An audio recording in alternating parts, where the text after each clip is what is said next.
Anthony Willis, thank you for joining us. So you described a world where the growth is still holding up, but we need to keep an eye on inflation and geopolitics.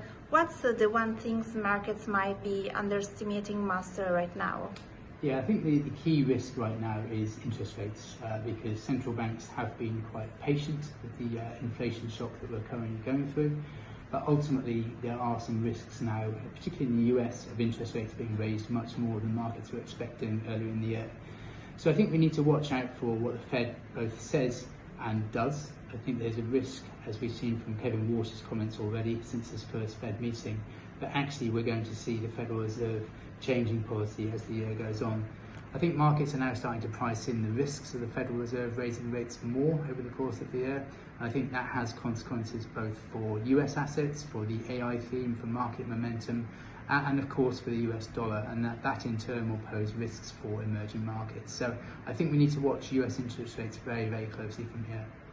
So for European investors, there's growing concern about the stagflation risks with higher energy prices but fragile growth. Do you think Europe can avoid that scenario, or should the investor prepare for a tighter environment? Yeah, I think we went into 2026 thinking Europe was going to have a good year with strong earnings growth. We saw the European Central Bank keeping rates on hold, Christine Lagarde talking about European policy being in a good place. And then we've gone through this energy price shock and there's been much more talk about stagflation.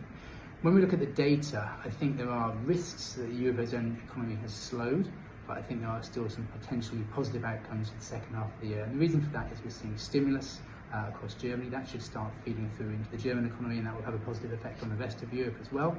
On top of that, we think that actually the European Central Bank may have already finished with their rate hikes, because even though Christine Lagarde made it very clear they were keeping their options open for raising rates further, the reason for the central bank raising interest rates is now started to ease, and that's higher oil prices. So with oil prices coming back down again, that inflation impulse will start to ease, and both the growth in outlook and the inflation outlook should become more benign. So although Europe is not our most favoured region, we actually think the outlook for Europe is becoming more positive once again.